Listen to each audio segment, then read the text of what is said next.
how to go about with MOM solver, what are the examples, how to calculate your input impedance reflection coefficient. Similarly, horn antenna with the MLFMM solver. See, we are done with the horn antenna also. And then we are done with the MDMM, circular cavity of MDMM. So it takes some time for me to evaluate this and project the results.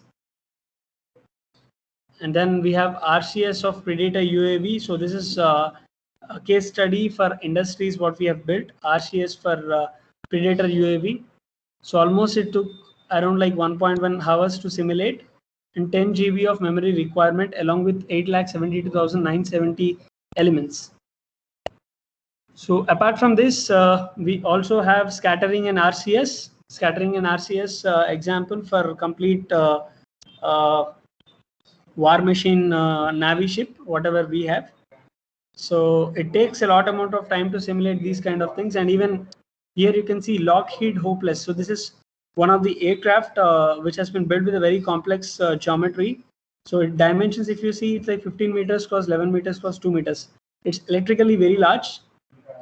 And we have already done the comparison study with the Greco software, whatever was available. So results were almost comparable. And even the antenna placements, what we were discussing earlier, we also have the antenna placement examples also, where we can place the antennas on a structure and evaluate the performance of the antenna. So we have ready-made examples for this, few examples for this, not completely the part. Similarly, EMI EMC interactions. So if I want to calculate the complete EMI EMC interactions on a car, so if I want to completely evaluate the cabling, service, and all the things, I can go about with this particular thing. And similarly, if I'm going with EMI EMC interaction, car body and harness path, so you can see the complete cabling and the all other things you can completely analyze with a crypt. So this is a specified solver which is used for cabling analysis. And then we have virtual anechoic chamber where actually we can completely evaluate. If I'm taking an antenna, this is nothing but log periodic antenna. So if I'm taking an antenna within a complete chamber, if I want to completely simulate it, that's possible, but we have to go ahead with higher elements in order to solve the problem.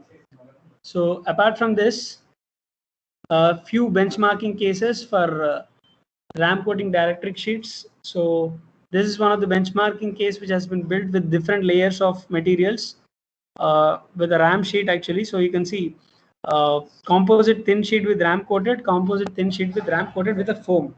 So we have two different geometry descriptions in this. We have solved it with MLFM.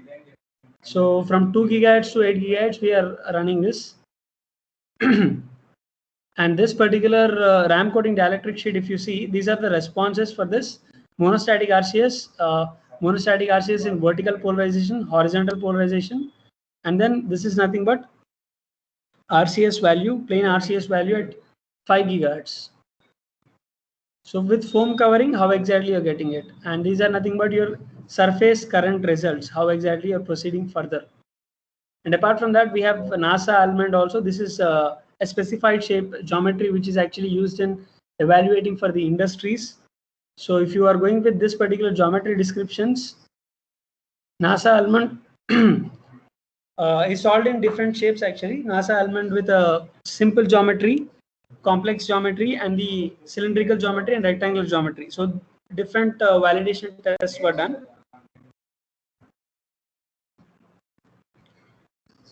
So now if we evaluate NASA almond computation specifications, so we have 4 different running methodologies in this particular example, which is NASA almond with simulation 1 PEC material, almond with cylindrical cavity. So you can see each and everything has been solved with a different methodology out here. So you can see NASA almond with nominal 7 gigahertz, you are trying to solve it, but it's complex. The size is very small when compared to the electrically. Electrically, if you're calculating it in terms of lambda, if you're calculating it, it's comparably small. So you can also go with MOM also. So and the complexity for this particular shape is very minimal. And then once we go about with this particular almond with cylindrical cavity, so you are creating a cylindrical cavity inside your particular almond shape, and also you are increasing the size of the almond. Then NASA element. NASA element is nothing but this shape. So this simulation 2, which is run for 10 gigahertz for horizontal polarization. So MLFM is preferred here. And similarly, almond with a rectangular cavity. So this is volumetric division, a volumetric definition. So for this particular solving, we went with FDTD, FVTD, FIT, etc. Different techniques.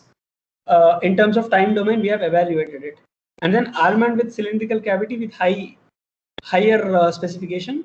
We went with physical optics, physical theory of diffraction, uniform theory of diffraction, geometrical theory of diffraction. So this is nothing but your high frequency simulation. So in the single case studies, we have actually built for MOM, we have built for MLFMM, we have built for FDTD and the other solvers, and then we have built for high frequency solvers.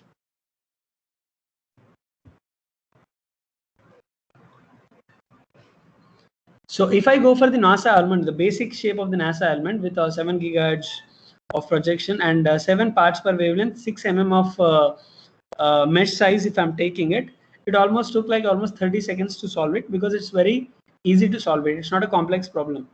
So the hardware uses i7 core, quad core, and has 2.8 gigahertz, 128, 12 GB RAM is installed in this. So it took around like 30 seconds to complete the simulation. Now, if I increase the complexity to,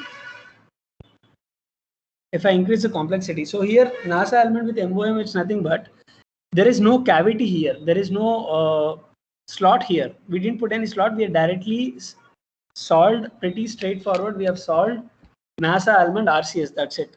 But we didn't put any cavity. If we put some cavity based on which the complexity of the problem will increase. So this is how we are getting the results in the MOM. Similarly, if I want to go about with the almond with MLFMM, so see results of almond with circular cavity simulation with using MLFMM. So MLFMM uses cylindrical solver, so cylindrically we are solving it up. So monostatic RCS we are creating it. So here you can see we have got the cylindrical cavity inside the particular thing, and we have the projections are theta is equal to 90 projection, theta is equal to 180 projection, theta is equal to 225 and 270. 270 would be also here only. So different diagrams you can observe it, and you can see the results also for 5-5 polarization, that is H polarization.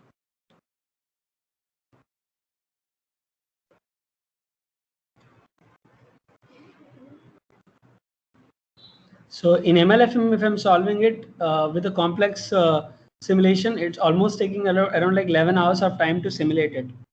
Similarly, if I'm going with FDTD, if I'm trying to solve it for the rectangular cavity, which is further more complex, in FDTD, it is almost taking around like 31 hours to go about.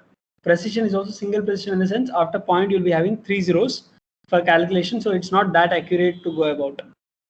And then we have FDTD solutions, whatever we have got.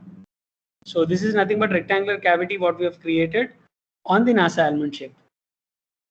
So once we are done with this, you can see the comparative study on the CPU times also. So if I'm going for lambda by 10, it's nothing but 3 mm is a cell size. Computational box size is 468 cross 332 cross 221. Solver RAM memory 1 GB at least. And 5.8 hours for 4 CPUs SMP if I want to solve it in this particular fashion. Similarly, if I'm going with lambda by 15, the discretization will become 2 mm. So the computational box size will furthermore increase. RAM size should be somewhere like 3 GB. And even for running this, it requires somewhere like 34 hours with 4 CPUs of SMP. Now, if I'm going with 2 mm dielectric coating, I'm putting a dielectric coating along with lambda by 15. Then furthermore, computational thing will be added up. So 7.25 GB of RAM memory is required. 31 hours is required for 7 CPUs as SMP. You already increased the CPUs of SMP also, and even then you are getting 31 hours for simulation. These are CPU time solvers for modification. So similarly, physical optics and physical theory of diffraction. So we are going with high frequency simulation here. So standard PC we have it took around like 1 hour 26 minutes to completely simulate the design. And these are the particular results what we are actually getting it from the cylindrical cavity, NASA element with cylindrical cavity using physical optics and physical theory of diffraction. And the last one is, and then we have S-band cavity with MLFM, MDMM. So here what we're trying to do is we have tried to solve this particular S-band cavity with respect to this MLFM and MDMM. So it gives a very good solution and trade-off to go about. So here you can see MDMM is a full wave domain decomposition tool for cavity problems. The RCS contributions for this cavity is when installed on the platform. So hardware used, it has around like Xeon E5 2640 workstation using 12 cores, double precision. We have solved it. Simulation time of the MDMM has been reduced to half of the MLFM. So if I'm going with MLFM MDMM, what happens is it reduces to half of the direct MLFM what I'm using here.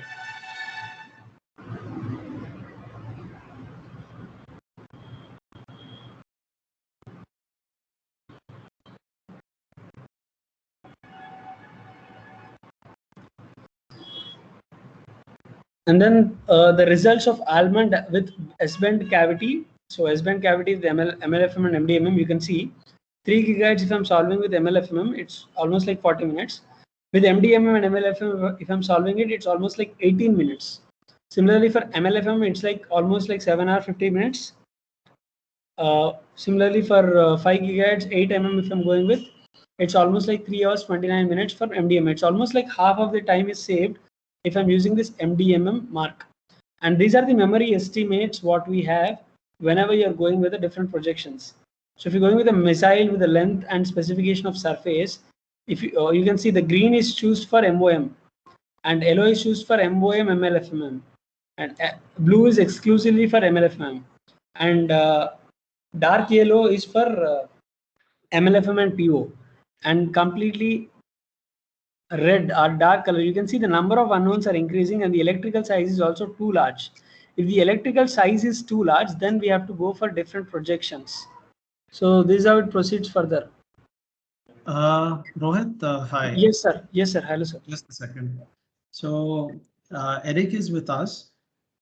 So if you have any questions for him, or if there is anything that you would like to ask him, we could do that.